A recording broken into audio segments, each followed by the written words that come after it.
Chelsea on the attack. Graham's shot made it 2-0.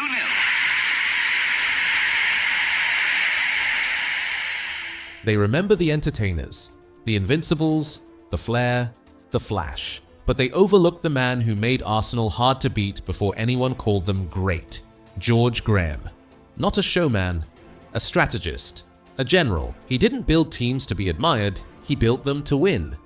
Every line, every tackle, every second was a demand for order. Where others wanted magic, he wanted discipline. He turned defenders into a wall, midfielders into shields, and forwards into finishers who didn't waste a second more than needed. And yet they speak his name too little, as if trophies weren't enough, as if building greatness from structure was less worthy than flair. So let's say it clearly. This man changed Arsenal forever. He brought glory and grit when both were needed most. Subscribe if you believe legacy should never be left behind, and some leaders build cathedrals out of clean sheets and courage. George Graham was born on the 30th of November 1944 in Bargedy, a small mining village outside Glasgow. A hard childhood taught him to find order where life offered none. Grief was his inheritance. Football became his rebellion. Raised by a single mother, he grew up where cement met coal, where kids played in alleys with cracked boots and sharper dreams. At 17, he was spotted, signed by Aston Villa in 1961. No glamour, no press, just raw potential in a boy who read the game like scripture. He made 8 league appearances, 2 goals, for Aston Villa in his early years. But Chelsea saw more, and in 1964 they paid £5,000 to bring him south. At Stamford Bridge, he bloomed. A forward with grace, not greed. 35 goals in 72 games and a presence that demanded silence. You didn't cheer George Graham, you watched. Chelsea Football League Cup, 1965. In 1966, Arsenal came calling. The club paid £50,000 plus Tommy Baldwin to bring him to Highbury. In 1967, he married Marie Zia. They had 2 children, divorced in 1988. In 1998, he married Susan Schmidt. By 1971, he delivered them everything. His touch wasn't explosive, it was inevitable. They called him the Stroller, not because he lacked urgency, but because the game moved at his command. 227 games, 60 goals, and Arsenal's first European trophy, the 1970 Fairs Cup, written into club blood. By the early 1970s, George Graham wasn't just a presence, he was the calm control behind Arsenal's resurrection. In 1970, Arsenal were aching for silverware. They reached the Intercities Fairs Cup final, lost the first leg 3-1 to Anderlecht, but at Highbury, Graham helped lead a legendary comeback, 3-0. The noise that night ended years of drought. Then came the season that would define them all, 1970-71, the double, League and FA Cup. No Arsenal side had ever done it. But this one, with George Graham at the heart, wrote itself into history.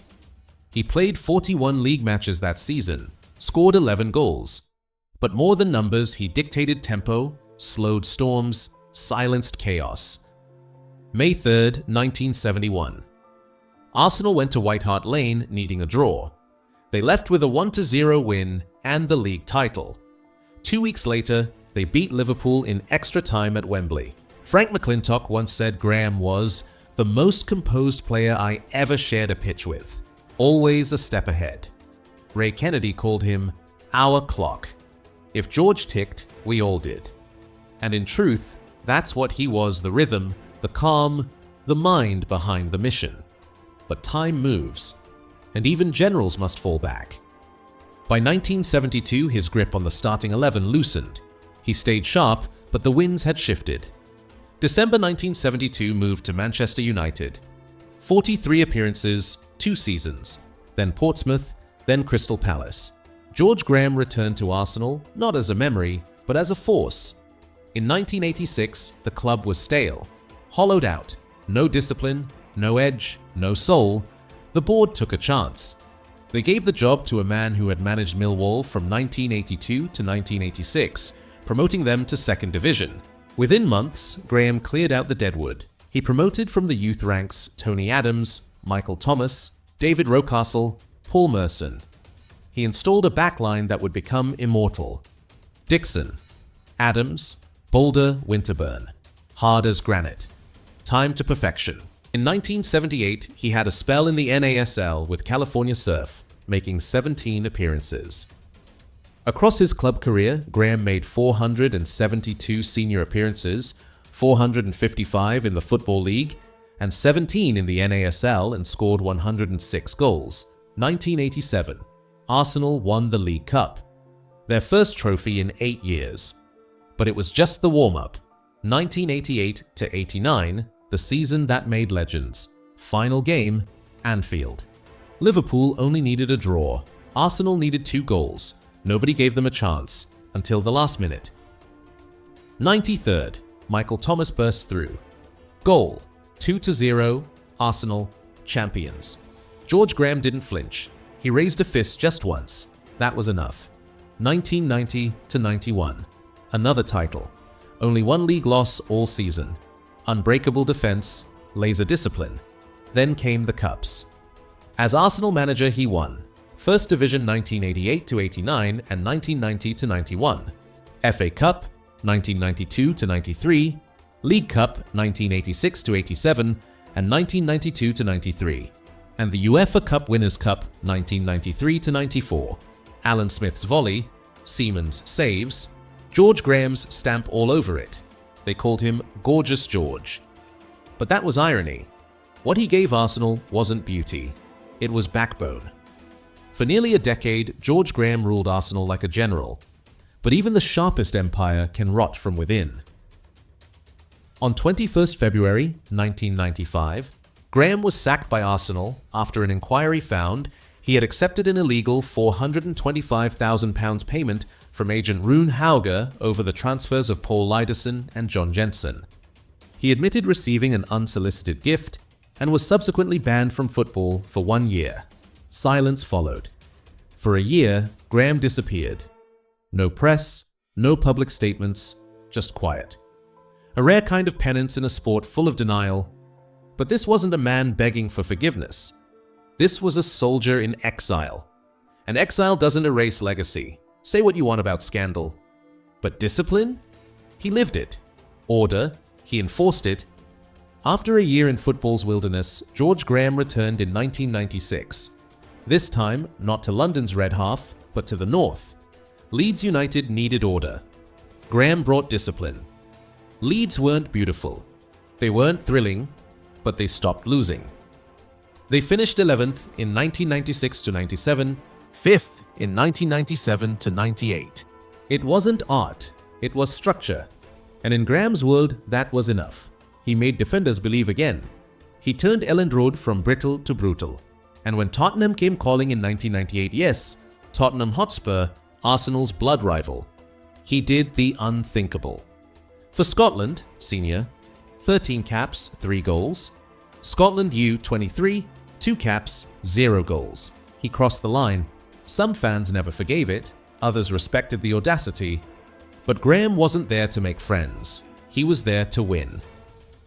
1999 Worthington Cup, Tottenham's first silverware in 8 years. He delivered it with the same old blueprint. Clean sheets, structure, ruthless edge. By 2001, Spurs let him go. No drama, no final speech. Just a man walking away from the touchline again. This time, for good. But here's what history can't ignore. 2 rival clubs, 2 transformations, 2 pieces of silver when nobody else could deliver. And George Graham always standing straight in a storm of noise. George Graham didn't crave echoes. He just walked off stage and closed the door behind him.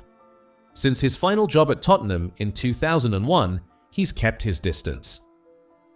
A regular pundit on Sky Sports up to 2005, including FA Cup finals commentary.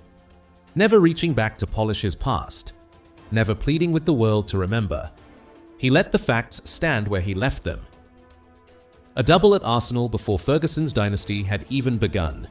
He took Leeds back into Europe, kept Tottenham from crumbling, built teams from stone, not silk, and yet no statue. No bronze outside the Emirates, no chants echoing through the modern terraces. But ask the ones who lived it, the North Bank survivors, the ones who stood in the cold with hope reborn. They'll tell you, without hesitation, he saved them. He gave them teeth again. He taught them to win when winning felt like a stranger. He was built for 90 minutes of control and a lifetime of letting silence speak louder than memory. He never chased legacy, but legacy followed him. He wasn't seeking love. He was chasing shape, not perfection for the cameras, but control for the scoreboard. George Graham never wanted headlines. He wanted 1-0s. He wanted defenders who could think. He wanted fans to walk home with a trophy, not just a thrill.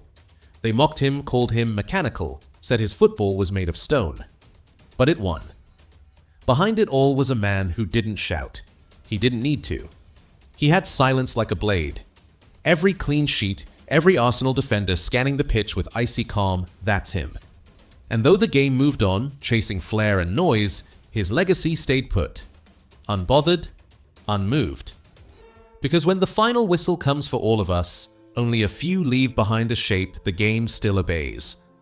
George Graham did.